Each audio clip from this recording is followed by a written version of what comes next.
ایک خوبصورت جزیرے کی کہانی۔ ایک دور دراز سمندر کے کنارے ایک خوبصورت جزیرہ تھا جس کا نام خوابوں کا جزیرہ تھا۔ یہ جزیرہ اپنے دلکش مناظر، سرسبز باغات اور نیلے پانی کی لہروں کے لیے مشہور تھا۔ یہاں کی ہر شے میں ایک جادوئی کیفیت تھی اور لوگ اس جزیرے کی خوبصورتی کو دیکھنے کے لیے دور دور سے آتے تھے۔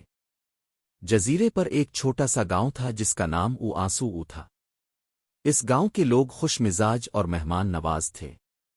ان کی زندگی سادگی سے گزرتی تھی مگر ہر کوئی اپنی محنت سے خوش رہتا تھا۔ گاؤں کی ایک خاص بات یہ تھی کہ وہاں ایک بزرگ شخصیت بابا سلیم رہتے تھے۔ بابا سلیم کی حکمت اور علم کی داستانیں مشہور تھیں اور لوگ دور دور سے ان سے رہنمائی لینے آتے تھے۔ ایک دن ایک نوجوان لڑکا علی جو شہر سے آیا تھا، خوابوں کے جزیرے کی خوبصورتی کو دیکھنے کے لیے گاؤں آیا۔ وہ اپنی زندگی کی مشکلات سے بھاگ کر یہاں آیا تھا۔ علی کا دل تو خوش تھا مگر اس کی آنکھوں میں ایک چنگاری تھی جو اس کے اندر کی جنگ کی کہانی بیان کرتی تھی۔ جب علی گاؤں پہنچا تو اس نے بابا سلیم کے پاس جانے کا فیصلہ کیا۔ وہ سمجھتا تھا کہ شاید بابا سلیم اس کی زندگی کے مسائل کا حل بتا سکے۔ جب علی بابا سلیم کے پاس پہنچا تو بابا نے مسکرا کر کہا، بیٹا، زندگی میں مسائل تو آتے ہیں مگر ان کا سامنا کرنا ہی اصل قوت ہے۔ بابا سلیم کی باتیں سن کر علی نے محسوس کیا کہ شاید اس کے اندر کی جنگ کا کوئی حل ہے۔ اس نے سوچا کہ وہ جزیرے کی خوبصورتی میں غرق ہو جائے گا اور اپنے مسائل کو بھول جائے گا۔ علی نے جزیرے کی سیر کرنا شروع کی۔ وہ دن بھر سمندر کی لہروں میں تیرتا، پہاڑیوں پر چڑھتا اور سبز باغات میں گھومتا رہتا۔ ہر روز وہ کچھ نیا سیکھتا اور اپنے دل کی گہرائیوں میں خوشی محسوس کرتا۔ ایک دن علی نے دیکھا کہ جزیرے کے وسط میں ایک خوبصورت جھیل ہے۔ اس جھیل کا پانی چمکتا ہوا نیلا تھا اور اس کے گرد پھولوں کی کیاریاں تھیں۔ علی جھیل کے کنارے بیٹھ کر سوچنے لگا کہ یہ سب کچھ اس کے اندر کی جنگ سے کتنا مختلف ہے۔ یہاں کی خاموشی اور سکون نے اس کے دل کو چھو لیا۔ جب علی جھیل کے کنارے بیٹھا تھا تو اچانک ایک دلکش لڑکی مایا اس کے سامنے آئی۔ مایا جزیرے کی مقامی تھی اور اس کی خوبصورتی میں جزیرے کی ہر شے کا جادو شامل تھا۔ مایا کی آنکھیں چمک رہی تھیں اور اس کی مسکراہٹ نے علی کے دل کو گرما دیا۔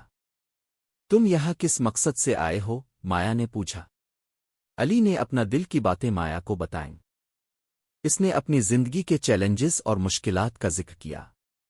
مایا نے سمجھا کہ علی کی اندرونی جنگ اسے جزیرے کی خوبصورتی سے دور کر رہی ہے۔ اس نے علی کو مشورہ دیا کہ وہ اپنے دل کی گہرائیوں میں جائے اور اپنے خوف کا سامنا کرے۔ جزیرہ تمہیں صرف خوشی نہیں دے سکتا بلکہ یہ تمہیں اپنے آپ کو سمجھنے میں بھی مدد دے گا، مایا نے کہا۔ علی نے مایا کی باتوں کو دل سے لیا۔ اس نے فیصلہ کیا کہ وہ جزیرے کی خوبصورتی کے ساتھ ساتھ اپنے دل کے اندر بھی جھانکے گا۔ وہ مایا کے ساتھ جھیل کے کنارے بیٹھ کر گھنٹوں باتیں کرتا رہا اور اس کی دوستی آہستہ آہستہ گہری ہوتی گئی۔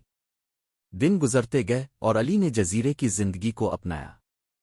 اس نے محنت کی، مایا کے ساتھ مل کر جزیرے کی خوبصورتی کی حفاظت کرنے کا عہد کیا۔ وہ اپنی اندرونی جنگ سے لڑتا رہا مگر اس کی دوستی اور جزیرے کی خوبصورتی نے اسے حوصلہ دیا۔ ایک دن جب علی اور مایا جھیل کے کنارے بیٹھے تھے، علی نے مایا سے کہا، میں نے سوچا تھا کہ میں یہاں خوشی تلاش کرنے آیا ہوں لیکن اب میں جانتا ہوں کہ خوشی تو میرے دل میں ہی تھی۔ مایا نے مسکرا کر جواب دیا، یہی تو اصل خوشی ہے جب تم اپنے آپ کو پہچان لیتے ہو۔ وقت گزرتا گیا اور علی نے نہ صرف جزیرے کی خوبصورتی کو محسوس کیا بلکہ اپنے اندر کی طاقت کو بھی پہچانا۔ اس نے سمجھا کہ زندگی کی مشکلات کے باوجود وہ خود کو سنبھال سکتا ہے۔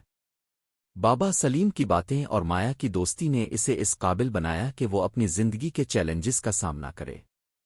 آخر کار علی نے فیصلہ کیا کہ وہ جزیرے کو چھوڑنے کا وقت آ گیا ہے، مگر اس کا دل اس جزیرے کے لیے بھر آیا۔ اس نے مایا اور بابا سلیم کے ساتھ ایک آخری ملاقات کی۔ انہوں نے علی کو الوداع کرتے ہوئے کہا، تمہارے دل میں جو سکون ہے وہ ہمیشہ تمہارے ساتھ رہے گا۔ علی نے جزیرے کو الوداع کیا مگر اس کا دل خوش تھا۔ اس نے جانا کہ وہ اب ایک نئی زندگی کے ساتھ شہر واپس جا رہا ہے جہاں وہ اپنی اندرونی جنگ کا سامنا کرنے کے لیے تیار تھا۔ اس کے دل میں جزیرے کی یادیں اور مایا کی دوستی کی خوشبو ہمیشہ کے لیے بس گئی۔ جزیرے کی خوبصورتی نے نہ صرف علی کی زندگی کو بدل دیا بلکہ اس نے اسے خود کو پہچانے کا موقع بھی فراہم کیا۔ خوابوں کا جزیرہ اب اس کے دل میں ایک خاص جگہ رکھتا تھا جہاں وہ ہر بار اپنے مسائل سے نمٹنے کے لیے جا سکتا تھا۔